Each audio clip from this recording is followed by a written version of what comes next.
My son leans in at the wedding reception and says, "Mom told Aunt Corinne you're not actually her biological father." The glass slips, shatters, I freeze. My daughter is laughing, spinning in her dress. The world around me doesn't pause, but I do. Everyone nearby turns to look at the broken glass. A waiter rushes over with a towel. I mumble an apology, forcing a smile. My hands are shaking. I shove them into my pockets. My son, Michael, stands beside me with this strange look on his face. Not joking, not smiling, just watching me, waiting for my reaction. I glance across the room. My wife, Melissa, is chatting with her sister, Corinne, near the dessert table. She's laughing, touching Corinne's arm like they're sharing the funniest story in the world. She looks so normal, so comfortable, so completely unaware that my entire life just tilted sideways. I turn back to Michael. "What did you just say?" My voice comes out quieter than I intended. He swallows hard. "I heard them talking in the kitchen yesterday. Mom didn't know I was there." I want to ask more, but the music shifts and everyone starts clapping. My daughter, Emma, is being pulled onto the dance floor by her new husband. I have to keep smiling. "My name is Peter. I am 51 years old. I have been married to Melissa for 25 years now and never imagined her to be this cruel." I don't ask questions, I don't confront anyone. I make it through the toasts, the speeches, the photos. I smile in every single one of them. But inside, something quiet has broken. When it's my turn to give a speech, I stand up with a champagne glass in hand. My voice sounds steady. I talk about how proud I am of Emma, how she's grown into an incredible woman, how I've loved watching her become who she is. The room erupts in applause. Melissa beams at me from her seat. But every word feels heavy. Every smile feels fake. I keep glancing at Emma, wondering if she knows. Does she see me as her real father, or does she know something I don't? After the speech, people come up to shake my hand. They tell me I'm a great dad. They say Emma is lucky to have me. I nod and thank them, but their words feel hollow now. Melissa walks over and kisses my cheek. "That was beautiful, honey," she says softly. I look at her face, searching for any sign of guilt, any crack in the mask, but there's nothing, just warmth, just love, or at least the performance of it. I excuse myself and head to the bathroom. I lock the door and stare at my reflection in the mirror. Who am I? What am I? That night she climbs into bed next to me like everything is normal. No tells, no guilt. I watch her breathing and wonder how long she's known what I don't. She curls up against me, her hand resting on my chest. "Today was perfect," she whispers. "Emma looked so happy." I don't respond. I just lie there staring at the ceiling. My mind is racing, replaying every moment from the wedding. Every word Michael said, every laugh Melissa shared with Corinne, every time Emma called me dad. Melissa's breathing slows, she's falling asleep. Meanwhile, I'm wide awake, trapped in my own head. I think about our 23 years of marriage, the house we built, the life we created. Was any of it real? I turn slightly to look at her. In the dim light from the window, her face looks peaceful, innocent even. She has no idea I know, or maybe she does and she's just that good at pretending. I close my eyes and try to sleep, but my brain won't shut off. Questions pile up like bricks. When did it happen? Who is he? Does Emma know? Has Melissa been lying this whole time, or did she convince herself it didn't matter? By morning, I still haven't slept. I ask my son the next morning carefully what he meant. He shrugs, says, "I don't know, they were talking like you weren't around." I ask if he believes it. He says, "I think you should find out." We're sitting in the kitchen. Melissa is still upstairs getting ready for brunch with the newlyweds. Michael pours himself coffee and leans against the counter. "What exactly did you hear?" I press, keeping my voice low. He shifts uncomfortably. "Aunt Corinne said something like, 'Does he know?' And Mom said no and he never will. Then Corinne said, 'You're playing with fire, Mel,' and Mom just laughed it off." My stomach twists. Did they say anything else? Michael nods. "Corinne asked if Emma knew. Mom said no, that she'd handle it if it ever came up. I grip my coffee mug so hard I'm surprised it doesn't crack. Handle it. Like it's just another household problem. Like it's a leaky faucet or a late bill. Why didn't you tell me sooner? I ask. I didn't know if I should, he admits. I thought maybe I misunderstood. But then at the wedding I kept watching you with Emma and I had to tell you. I reach over and squeeze his shoulder. You did the right thing. He looks relieved, but also scared. She always handled the paperwork. The taxes, school forms, appointments. She liked being in control of the details, she used to say. I start noticing what she doesn't talk about. I never questioned it before. Melissa was organized, efficient. She said it made sense for her to handle the boring stuff while I focused on work. I trusted her completely. But now I'm seeing it differently. She controlled everything. Bank statements came to her email. Tax documents were filed in her office. Even Emma's birth certificate, I never actually saw the original. Melissa said she kept it somewhere safe. I start thinking about all the times she brushed off my questions. When I asked to see our joint account balance, she'd say, "It's fine, honey, don't worry." When I wanted to review our tax return, she'd say, "I already double-checked everything." I trusted her. Why wouldn't I? She was my wife, my partner, the mother of my children. Except maybe she wasn't the mother of both of them. I sit in my office at home, staring at the filing cabinet where she keeps all our important documents. It's locked. It's always been locked. She has the only key. I never cared before. Now it feels like a wall between me and the truth. I need to see what's inside. 12 years ago, her sister made a strange comment at Thanksgiving. "You're a good man for raising her like your own." Melissa laughed it off. I did too, but now it echoes differently. I remember it clearly now. We were all sitting around the table, passing dishes and making small talk. Corinne had too much wine. She was getting emotional, talking about family and sacrifice. Then she looked at me and said it. "You're a good man for raising her like your own." I laughed awkwardly. "What do you mean she is my own?" Corinne's face went pale. Melissa jumped in quickly. "Corinne's just drunk. She doesn't know what she's saying." Then she changed the subject and we all moved on. I never thought about it again, until now. I pull out my phone and scroll back through old photos. There's one from that Thanksgiving. Corinne and Melissa standing together in the kitchen. Corinne looks tense. Melissa has her arm around her, smiling, but her grip looks tight, almost controlling. Was Corinne trying to tell me something that day? Did Melissa shut her down?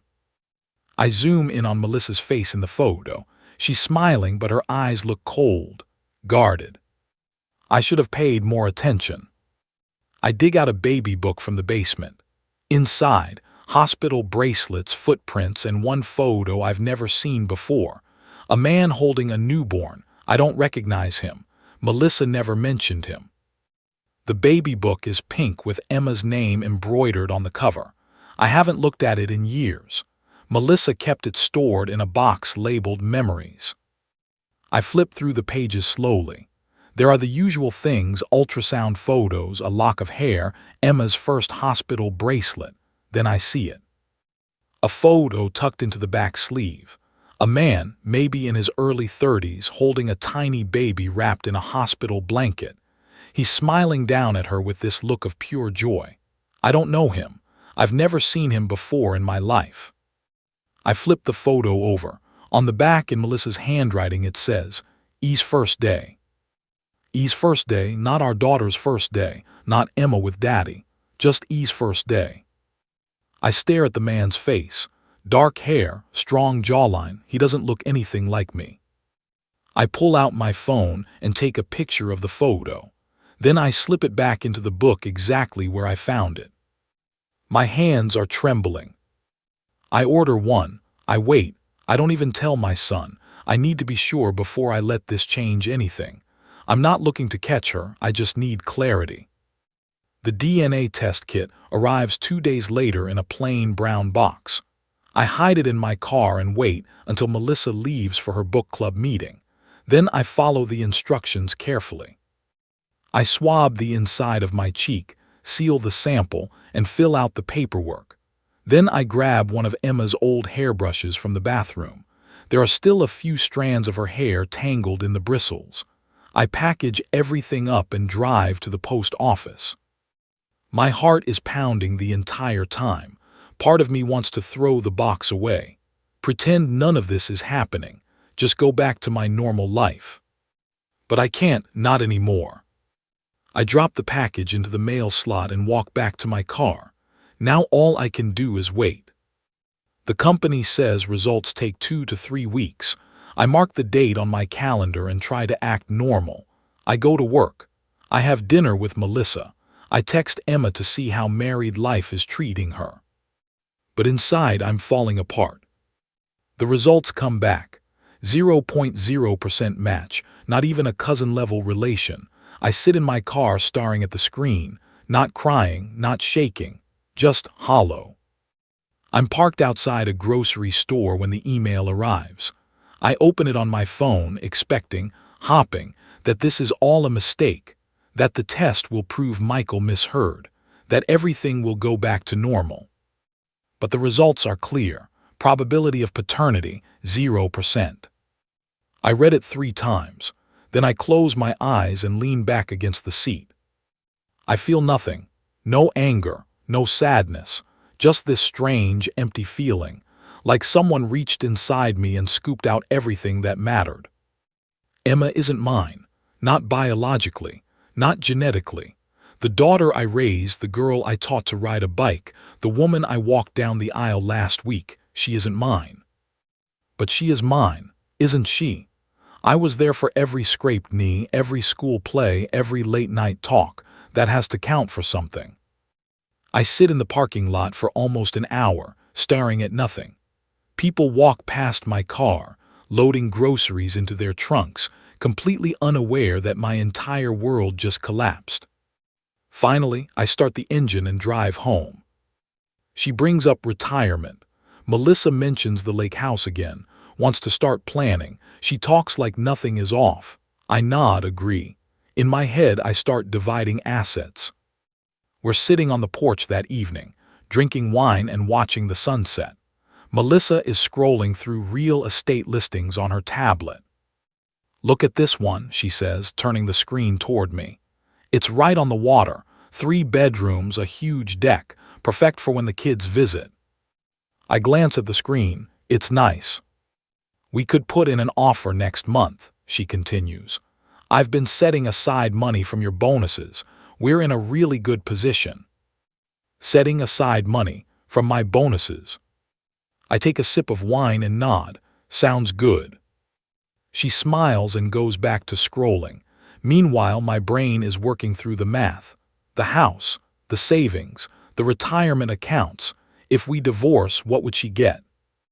I think about the years I worked overtime, the promotions, the investments, all of it built on the assumption that we were a team, a partnership. But partnerships are built on trust, and she destroyed that.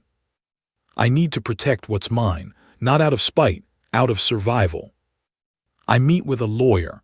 No accusations, no divorce talk, just questions.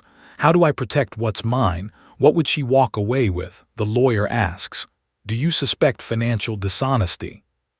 I say I'm starting to. His name is Richard Brennan. He's been practicing family law for 30 years. I found him through a quiet referral from a colleague. No one knows I'm here. I sit across from him in his office, feeling like a stranger in my own life. "Let me be clear," Richard says, leaning forward. "If you're considering divorce, we need to understand the full financial picture. Joint accounts, retirement funds, property, debts, everything." I nod. She handles most of the finances. "That's common," he says, "but it also means she has control. Have you reviewed your accounts recently?" "Not in detail." He makes a note. "You should. Look for any unusual transactions, transfers, withdrawals, anything that doesn't add up." I shift in my seat. What if I find something? Then we document it. Financial dishonesty can impact how assets are divided in a divorce. The word divorce hits me like a punch. It's real now. This isn't just suspicion, it's preparation. What about my daughter? I ask quietly. Richard looks up. Biologically or legally? Legally, she's mine. I'm on the birth certificate. He nods. Then you have parental rights. Even if paternity is later contested, you've been her father for her entire life. That matters.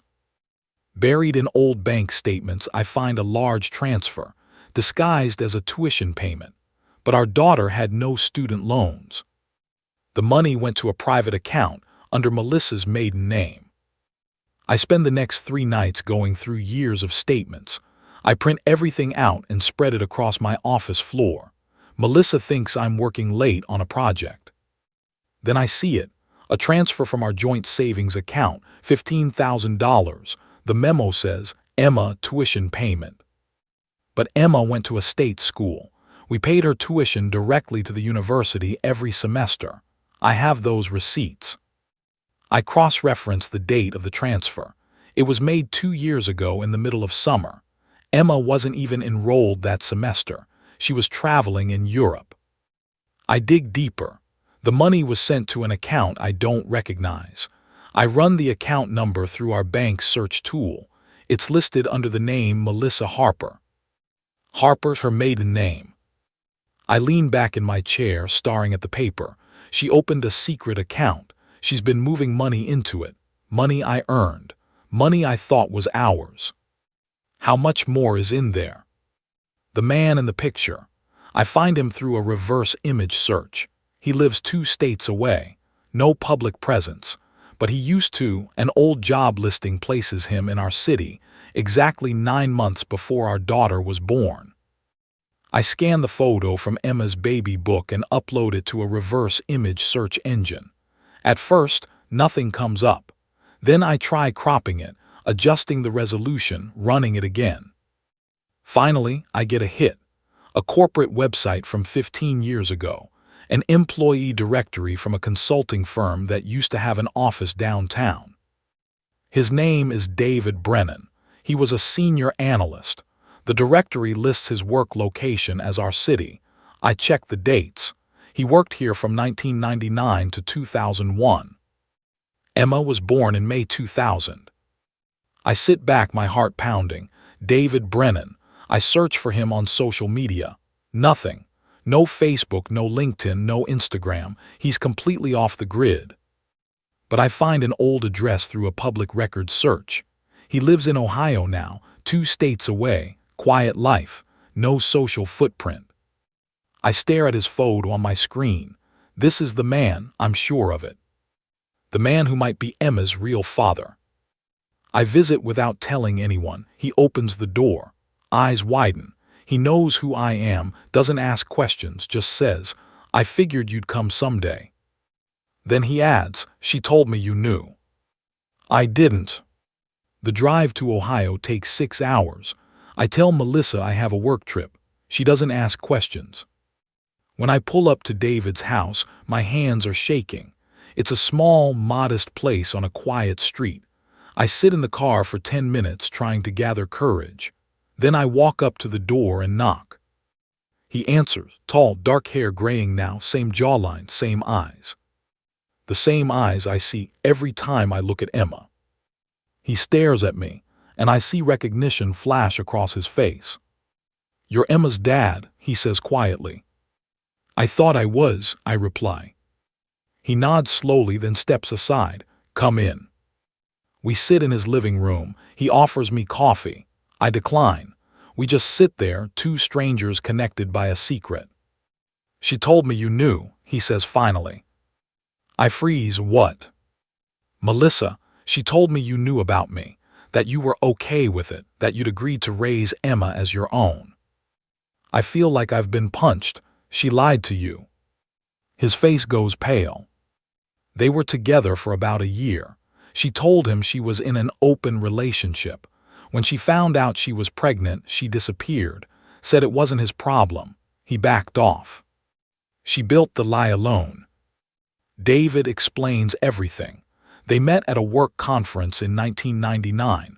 Melissa was there representing her company. They hit it off, started seeing each other regularly. She told me she was in an open marriage, he says, his voice thick with regret. She said you two had an agreement, that you were seeing other people too. I close my eyes, another lie. We were together for about a year, he continues. Then she told me she was pregnant. I asked if it was mine. She said she didn't know. She said she needed space to figure things out. And you just let her go. She told me you were the father, that the dates lined up with you, not me. I believed her. I backed off. I thought I was doing the right thing. I lean forward, elbows on my knees. Did you ever try to contact her again? He nods. Once, when Emma was about 2, I saw a photo of her online, Melissa's Facebook. Emma looked just like me. I messaged Melissa. She told me to stay away, said you knew everything and that I'd only complicate things. I feel sick. 16. I confront my accountant. He's been with us for 10 years. I ask if she's ever asked him to hide anything from me. His silence lasts too long. Then he says, I just did what she said you already approved. His name is Greg Foster. He's handled our taxes and financial planning for a decade. I trust him, or I did. I meet him at his office. I don't call ahead. I need to ask you something, I say, closing the door behind me. Has Melissa ever asked you to hide anything from me? Greg's face goes pale. He sets down his pen. What do you mean? Financial accounts, transfers, anything I wouldn't have seen on our joint statements. He looks down at his desk. The silence stretches on forever. Greg. He sighs. She told me you approved it. My blood runs cold. Approved what? The separate account. She said you both agreed she should have a private savings account for emergencies. She said you didn't want it listed on your joint statements to keep things simple. How much? He hesitates. Last I checked, around $160,000. I feel dizzy. $160,000. He nods. She's been transferring small amounts over the years, bonuses, refunds, rental income from that property you inherited. I stand up. I never approved this. At dinner, she says she wants to renew our vows. She's smiling, toasting me. I say, you're full of surprises, she laughs. I study her face. Still no tells. Melissa makes reservations at our favorite restaurant. It's a Friday night. She's dressed up, wearing the perfume I bought her last Christmas. We're seated by the window. She orders wine. She's glowing, talking about how much she loves our life together.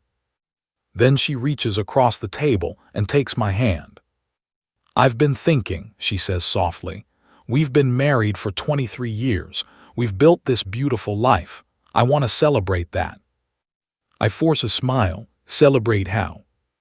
I want to renew our vows, maybe next summer, somewhere special, just us and the kids. I stare at her. She's serious. She actually wants to stand in front of our family and friends and renew promises she never kept. You're full of surprises, I say slowly. She laughs. Is that a yes?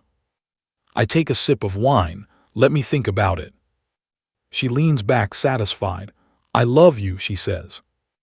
I watch her face, searching for guilt, for fear, for anything. But there's nothing, just warmth and affection. Either she's a master manipulator, or she truly believes her own lies. I rewrite the will. She doesn't know I've taken her off. She doesn't know I've moved accounts, changed beneficiaries, set up separate trusts for the kids, one for my son, one for my daughter. Yes, even her. She didn't ask to be born into a lie. I meet with Richard again. This time I bring documents, bank statements, the DNA test, photos, Greg's confession about the secret account.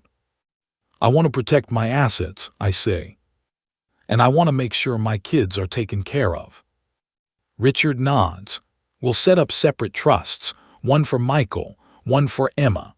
That way, regardless of what happens between you and Melissa, the kids are protected.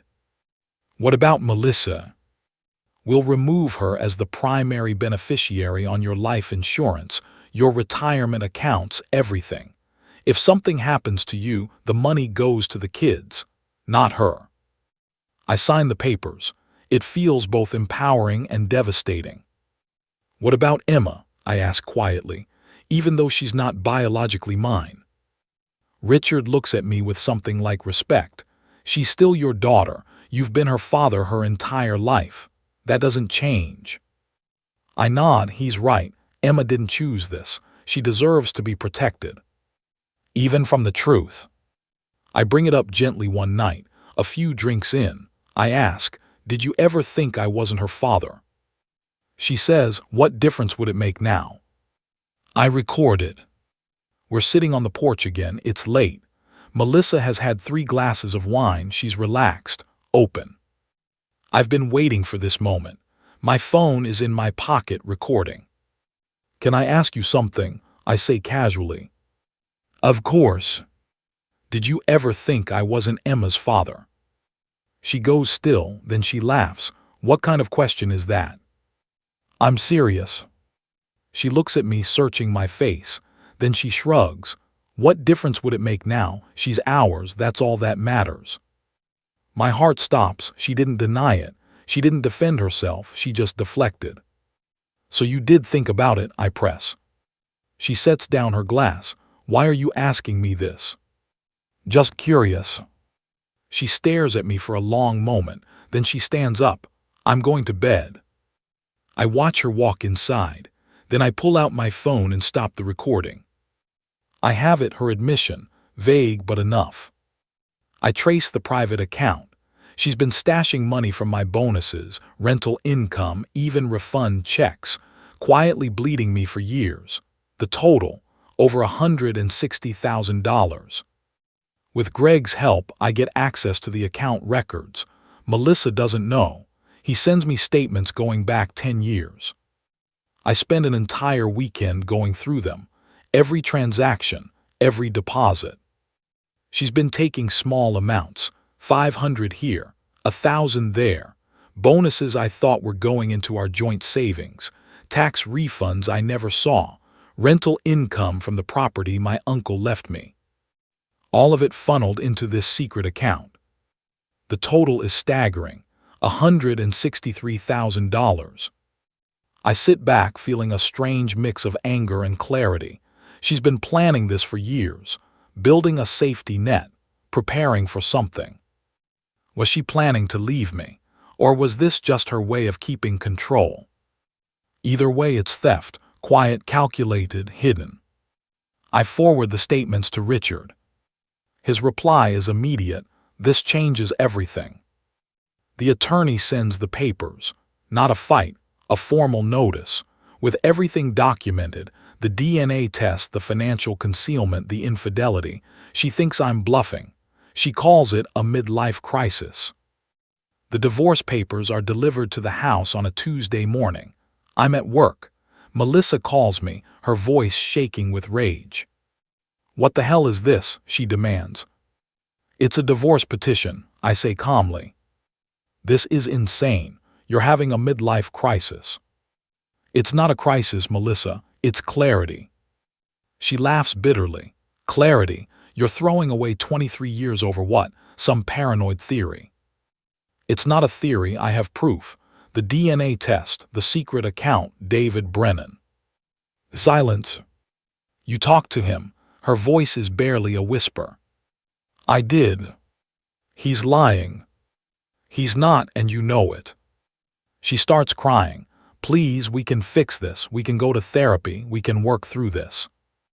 There's nothing to work through, Melissa. You lied for 23 years. You stole from me. You built our entire marriage on a lie. I did it for us, she sobs. I did it to protect our family. You did it to protect yourself. I hang up. The real father steps forward. Legally, he signs a statement confirming paternity. My daughter reads it herself. Her silence on the phone lasts a full minute. Then, I didn't know. I believe her. David agrees to provide a DNA test. He doesn't want custody. He doesn't want a relationship with Emma. He just wants the truth on record. The results come back. 99.9% match. He's her biological father. I call Emma. My hands are shaking. Hey, Dad, she answers cheerful. Emma, I need to talk to you about something. Her tone shifts. Is everything okay? I explain everything. The wedding, Michael's confession, the DNA test, David, the secret account, all of it. She's silent for a long time. I can hear her breathing on the other end of the line. Emma. I didn't know, she whispers finally. I swear, Dad, I didn't know. I know, sweetheart, this isn't your fault. Does this mean, are you still my dad? My throat tightens. Always, biology doesn't change that. She starts crying. I'm so sorry, I'm so sorry. You have nothing to be sorry for. We stay on the phone for an hour, talking, crying, holding onto each other from miles away. She's cut out completely. The accounts are closed, the lawyer settles. She's offered a fraction of what she thought she'd walk away with. No lake house, no future claim. She says, you'll regret this. I don't respond. The settlement takes 3 months. Melissa fights every step of the way, but the evidence is overwhelming. The DNA test, the financial concealment, David's testimony. In the end, she gets a fraction of what she expected. No claim to my retirement accounts. No share of the rental property. No lake house. She keeps the house we lived in, but she has to buy me out of my half. The secret account is split down the middle. She loses. We meet one last time to sign the final papers. She looks older, tired, angry. You'll regret this, she says coldly. I look at her, this woman I spent half my life with, this stranger. No, I say quietly, I won't. She grabs her purse and walks out. I never see her again. My daughter sends me a letter. She thanks me for not walking away from her, for not making her feel like a mistake. She signs it, always your girl, no matter what blood says. The letter arrives a week after the divorce is finalized. It's handwritten, 3 pages. She talks about how scared she was when I told her the truth, how she thought I'd stop loving her, how she worried I'd see her differently. But then she writes, you didn't, you never wavered. You told me I was still your daughter and you meant it. That's what a real father does, not the man who walked away. You. She talks about memories, learning to ride a bike, her first day of school, the camping trips, the late-night talks. You were there for all of it, she writes. You're my dad, you always will be. At the bottom she signs, always your girl, no matter what blood says. I fold the letter carefully and put it in my wallet. I carry it everywhere. A year later, I attend my son's graduation. He hands me a drink, says, you doing okay, Dad? I nod, I am. I look at my kids, both of them, and I feel light for the first time in years. Michael graduates with honors. Emma and her husband fly in for the ceremony. We all sit together, laughing, talking, acting like a family. After the ceremony, Michael walks over and hands me a beer. You doing okay, Dad? I take a sip and look around. Emma is chatting with her husband. The sun is setting. The air is warm. Yeah, I say, I really am. He smiles. Good, you deserve it. I think about everything I've been through. The lies, the betrayal, the heartbreak, but I also think about what I gained. Clarity, strength, freedom. And I still have my kids, both of them. Emma catches my eye and waves. I wave back. Michael nudges me. She's lucky to have you, you know. I'm lucky to have her, I reply. We stand there drinking our beers, watching the sun go down. And for the first time in a long time, I feel at peace. I'm not defined by what was taken from me. I'm defined by what I chose to keep. My family, my truth, my life.